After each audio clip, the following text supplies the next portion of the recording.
The whole fun seems to be starting all over again. Bitcoin is slowly starting to correct more strongly here.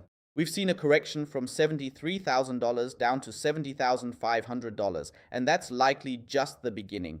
Because what's happening right now is that new attacks are being reported despite the ceasefire, and that's apparently confirmed by several sources. We'll go into that in detail today because if that's really true and the ceasefire isn't continued, then it'll likely lead to Bitcoin, well, probably going down further. On that note, I'd say let's not waste any time. Let's jump right in. And with that, a warm welcome to a new video on my channel. It's me, Max, giving you an important update today on the current market situation in the crypto market. I also wish you a wonderful good morning, of course. Yes, friends, I just landed back here in Dubai this morning. As you can see, I'm in an unusual location at the beach because I just got myself a hotel room here. Yeah, because I'm so rich. Just kidding. Unfortunately, I lost my house key, or rather forgot it in Malaysia. That means I have to deal with a locksmith right away. And since I was so tired, I thought, come on, let's just go to a hotel for one night. It happens. Yes, I wish you a wonderful good morning. I have my coffee here. And I'm ready. Friends, we have important news here that we need to discuss. And yes, there are new attacks. I don't know what to say about it either.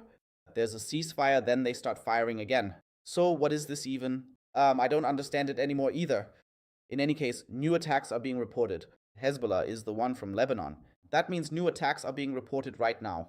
Also, several tweets are currently going around. I have to say, this isn't from 100% confirmed sources. But I've seen it very often and apparently heard a speech too. But in times of war, you never know what's real. But apparently Benjamin Netanyahu, the Prime Minister of Israel, is said to have stated that he's continuing, meaning he's going on with the bombings of Lebanon, and that they basically, well, that they don't take the ceasefire so seriously, or rather that they'll continue to bomb if they want to bomb. That means, of course, it's not a real ceasefire. Because of that, the market naturally reacted bearishly. That means it continued to go down here.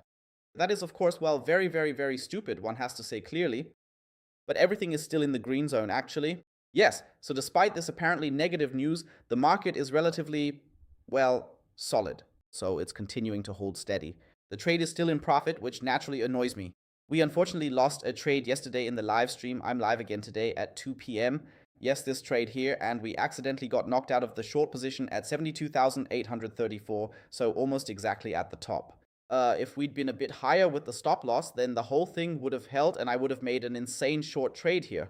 That definitely still annoys me today. But oh well, that's just how it goes. I'm now going to briefly give you my opinion on the current perspective on the crypto market, whether we can actually still assume that this is a sustainable pump or not. Back then, we had that Trump pump, and that was when Trump said that negotiations with Iran were underway. The market pumped as a result, and then it dumped again because it was apparently fake. I don't remember exactly where that spot was. I actually think it was here on March 23rd, but I'm not 100% sure. That could have been it, quite likely. Yes, we saw a dump at the end and went further down because of it. And now we also have a pump that is driven by the news. And so it's very important to note that this pump we're seeing here is definitely news driven. That means we rose from here because of positive news that Trump basically didn't meet his deadline, meaning a ceasefire is ultimately the best case scenario, that no bombs are flying, that no shots are being fired. And in that sense, it was of course a very, very news-driven pump, which means it can also be sold off very, very quickly based on the news. Because now, as I said, more and more reports are circulating that the attacks are continuing. Of course, you have to see here, well, if you can trust all of these sources. This isn't anything against Tagesschau or against X. It's been reported multiple times that it's apparently continuing. I've also had many different things sent to me suggesting that it's apparently continuing. But I think we have to digest this information first, wait a bit first, because nowadays so much is unfortunately misrepresented and faked on the internet. Nonetheless, the market is reacting to these rumors, which are partly confirmed by certain sources. Yes, the market is reacting bearishly for now. But we're not in a bearish consolidation or anything like that yet. On the contrary, we're more in a bullish phase from a purely technical perspective, and I think we should distinguish that from the purely technical analysis, how it looks on the chart, and from the geopolitical situation and what you interpret into it. Purely from a technical standpoint, the situation is clear as day. Yes, we have a pump that is consolidating downwards in the form of a falling wedge, which is a bullish chart pattern, and that likely means the market will continue to break out to the upside. That is at least the scenario that is 80 to 85% most likely here, that will continue to break out upwards and even see significantly higher price targets. That means if I also look at the higher time frame and just go into the 12-hour chart, I also see a very, very clear bear trap here, meaning the market broke out to the downside here, and at the end of the day, there was a bear trap, just as I predicted. Market goes up, a small counter movement is normal at first, right? We also saw a strong pump, a small counter movement. That's normal, even if it's a bit stronger, but the market just has to hold. We can't just sell off this pump again now, because that would be extremely bearish, and that's purely from a chart analysis perspective. But if I had to judge purely by the chart, I'd say the market will likely start the next breakout up here towards $77,000. For me, this is the most likely scenario, where I'd say it's realistic that exactly this happens, that the market continues to move up, that we just keep going. Firstly, because the 1-hour time frame indicates that, but if I zoom out a bit and almost find myself in the 4-hour time frame here, then I see a larger falling wedge again, which has also just broken out to the upside. We have a similar chart formation right here as well. That means purely from a technical analysis standpoint, the market should actually rise to at least, and relatively quickly, even by the end of this week, to about $75,000. I consider that to be the most realistic scenario here, purely from a technical standpoint. With Ethereum, it's a very, very similar scenario as well. That means for Ethereum too, I would generally assume that the market will first go up towards $2,400 if you look at it only from a technical analysis perspective. But if you now look at it and know, okay, this pump we saw, this initial rise we were so happy about, that this here, or even the whole setup here, was more of a pump based on news that is now turning out to be fake or not being implemented as announced, then the clearest or most realistic scenario is that the market will break further to the downside.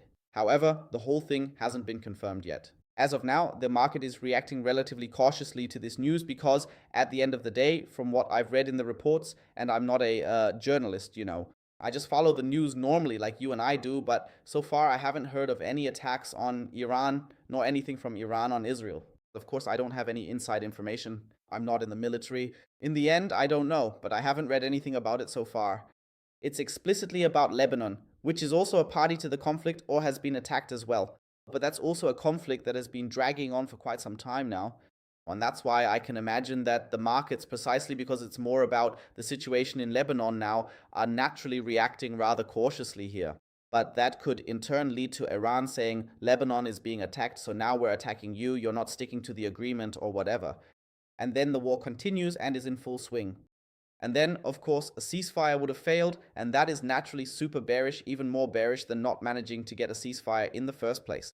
Yes, and then I can very well imagine that we'd actually break out very strongly to the downside, and that we'd also likely break through the $60,000 mark sometime next week. That means if the ceasefire remains as it is, or the situation tends to improve, then I strongly assume that the market will continue to move up towards $78,000. The technical analysis would also support that here. That means, purely from a technical standpoint, that is also the most likely scenario. But if that doesn't happen, meaning if something changes regarding the war, if the war is continued and officially then also by Trump again, Trump is one of the most important elements, in the whole thing. And if he posts again, hey, there's no ceasefire after all, it's continuing, we're bombing Iran now, maybe there's even a new ultimatum, then of course we can expect the markets to react very bearishly to that. And once we're on this downward path, it's also very likely that we'll probably break through the $60,000 mark. On that note, friends, it's your turn now. Feel free to write your opinion in the comments. Give this video a thumbs up as well. That would really support me. With that said, I'll be live today at 2 p.m. See you then, and bye.